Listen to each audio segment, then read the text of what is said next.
You are watching Canadian Muslim News on Muslim Network TV. From Toronto, Ontario, I'm Catherine Bullock. Assalamu alaikum and greetings of peace. We will be talking next with Parisa Boromand and Janina Santiago from an organisation called UBUNTU, Mobilizing Central Alberta, about a project they're coordinating to support Black Muslim women's mental health. But first, some news headlines.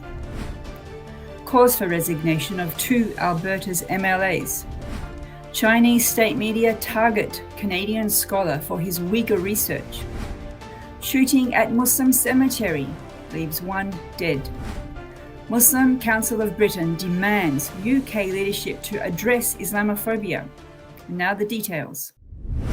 NDP critic Raki Pancholi is demanding the resignation of 2 United Conservative Party members of Alberta's Legislative Assembly after they awarded a sexist and racist essay 3rd spot in the contest Unique Vision of Alberta. The contest invited young women to describe the future of Alberta if they were elected. The entries were judged by Jackie Armstrong Homeniuk, the Associate Minister for the Status of Women, and Jackie Lovely, the department's Parliamentary Secretary. The essay awarded 3rd spot argues that women should have more children instead of working, so that the province does not need foreigners. The Legislative Assembly website pulled down the essay after the panel was criticised for their racist selection. Darren Byler, professor at Simon Fraser University, is being targeted by China's state media for exposing the concentration camps in China that hold more than 1.5 million Uyghur Muslims. Byler was speaking at a conference where he recalled his 4 visits to China. Local media report Byler talking about Uyghur people he knew disappearing into the concentration camps that China calls re-education centers. China's Communist Party accuses Byler of being an anti-China figure and making false allegations about China's crimes against humanity. Byler says he is sure Chinese agents sit in on his university classes. The conference was attended by 60 people, including Muslim academics, Uyghur Canadians, and international students from China. A shooting at the gates of Toronto Muslim Cemetery in Richmond Hill yesterday has left 1 dead and another critically injured. Media report a York Regional Police Constable saying that 3 to 4 males in an SUV-style vehicle opened fire at the victims, who were attending the funeral of Gidid Mohammed. The cemetery manager says the staff were not aware of any safety concerns. The 2 victims shot yesterday, aged 26 and 27, were rushed to the hospital. The 26-year-old victim died at the hospital. Police ask anyone with information to contact them. The United Kingdom's largest and most diverse Muslim umbrella organisation is demanding that the next Prime Minister take Islamophobia within the Tory party seriously. Zahra Mohammed, Secretary-General of the Muslim Council of Britain, says that the organisation noted more than 300 Islamophobic instances in the Tories since 2019. There has been silence regarding the issue from outgoing Prime Minister Boris Johnson. Mohammed Amin, a former chairman of the Conservative Muslim Forum, said the government is not doing enough to tackle Islamophobia. The Conservative Party has lost Muslim voters since Prime Minister David Cameron's term ended. And that's it for the news. There are 2 organisations in central Alberta that have partnered in a project to help Black Muslim women connect to mental health supports. We are joined today by 2 from the UBUNTU organisation program coordinators, Parisa Boromand and Janina Santiago. Welcome to the show and thanks for joining us. Thanks for having us. We're coming from Treaty 6 and 7 territory here in Alberta.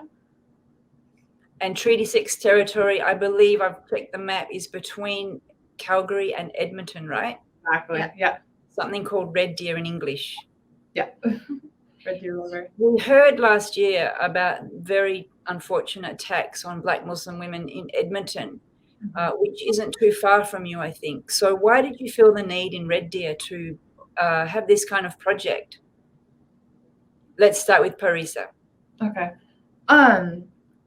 We received funding from Black Women United YEG in Edmonton, and they wanted us to create a project for Central Alberta where we focus specifically on the Black Muslim women here. So we started by talking to these women and just hearing what they wanted to happen out of this project. And what we got the most was that they felt like they didn't have mental health services where they saw people that looked like them or even understood what their struggles were and their cultural customs were. So we want to establish that. And along with that, they also felt, when there were racist attacks or verbal assaults on them, they felt like if they reported it, nothing would happen. So lots of these attacks we realized were going unreported. So does that mean that your project has two streams? One would be collecting data incidents, and the second one would be helping the people who've endured such incidents? I'll ask Janina that question. So our project we created it because of the attacks in Edmonton, but our main goal for the project was to provide and better the services that Black Muslim women have on receiving mental health. Yeah. So I'll ask you a bit more of that in a moment, but I know that you had a focus group session. Well, according to the newspaper that we read, there was a focus group session a couple of weeks ago where you invited Black Muslim women to come. Parisa, is that where you met these women and heard their concerns? So there were kind of two stages. There were the initial stages where we had individual conversations with Black Muslim women, and then those women were all invited to one big event to talk among each other as well with us. At that event, we also had speakers. One of them was a registered Muslim psychologist from Calgary, and a few others were like a Black Muslim poet from Calgary and two Muslim Black students that also spoke. And are there many Muslims in Red Deer? There's more than you think is always what I say. They kind of puts up a fake image of what they are, but once you're here, you realize we're much more multicultural than it seems. So how many women attended these sessions? I would say about 20 women. Yeah.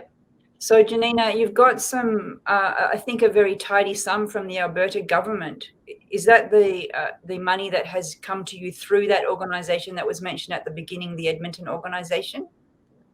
Yeah, so the recipient was originally Women United, but they shared $5,000 of that grant for us to go about the project.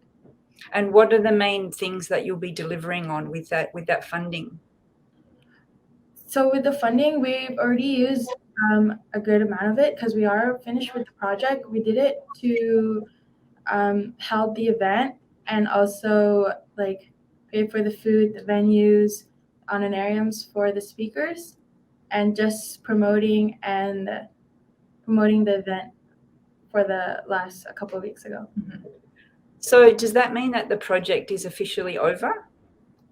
No, it's not over, but we are planning a stage 2 with Rama Counseling in Edmonton. It is a Muslim. Yeah, they're a Muslim women-led counseling organization. Yeah. Go ahead, Janina. So with the project on the event on July 29th, we identified that Red Deer has, or Central Alberta in general, does not have Muslim psychologists, therapists, or any mental health professionals. And we often find that Muslim women have to travel to bigger cities like Edmonton and Calgary. So with the stage 2 that we're planning with Rama Counseling, it's going to be a workshop pretty much inviting mental health professionals in Central Alberta to educate and just tell them more about Islam. And that way Muslim women don't have to spend their hour or in their session educating the mental health professionals. Yeah, Parisa knows more about that, so she can speak on that if you'd like. I'll ask you about that. I don't know if you heard this in the focus groups, but in the Muslim community, there's a very big resistance to reaching out for mental health support, whether it's a Muslim provider or a non-Muslim provider. There's often a belief that mental health problems are sort of not real. It's just that you don't have enough faith. You just need to pray more. So this is sort of like a very pioneering project. Did you find that the Muslim women who attended were very eager to access the services, or there was a very skepticism, like, oh, we don't know, what's this? Like, we just need to pray more. What's this about mental health? Parisa?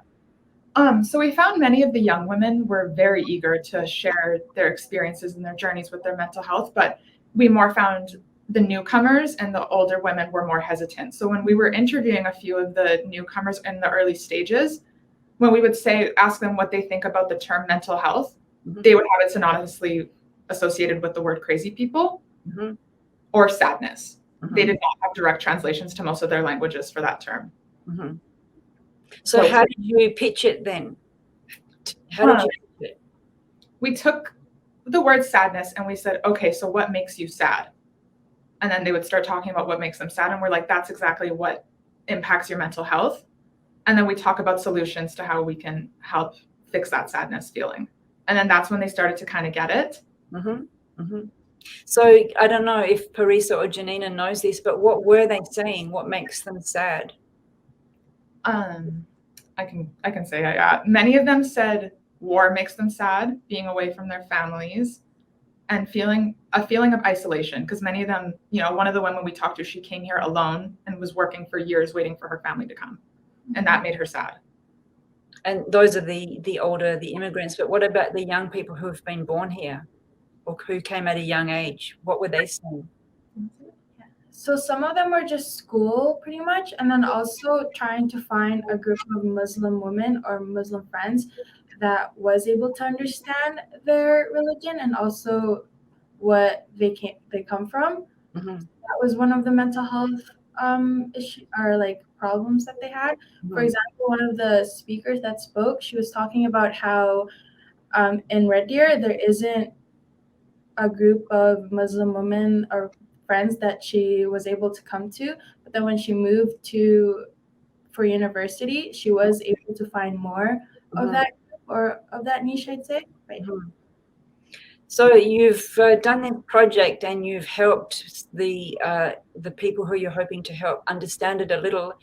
What about the wider community? Is there a lot of racism that you deal with, microaggressions on a daily basis in Red Deer? And tell us a little bit about the wider. Okay, let me start that again. Microaggressions in Red Deer, but also is there a pushback against the project that you're getting from the wider community? Janina, would you like to? I'd say it was just harder for the event regarding the event. It was just harder for us to get mental health professionals to come. I'd say, but I think that was mainly the pushback. And why did you get mental health professionals to attend? Because we did have some that reserved, like they were planning on coming, but then on the day of the event they canceled. It was just that, so that was a bummer, I'd say. But yeah. So Parisa, do you want to add anything?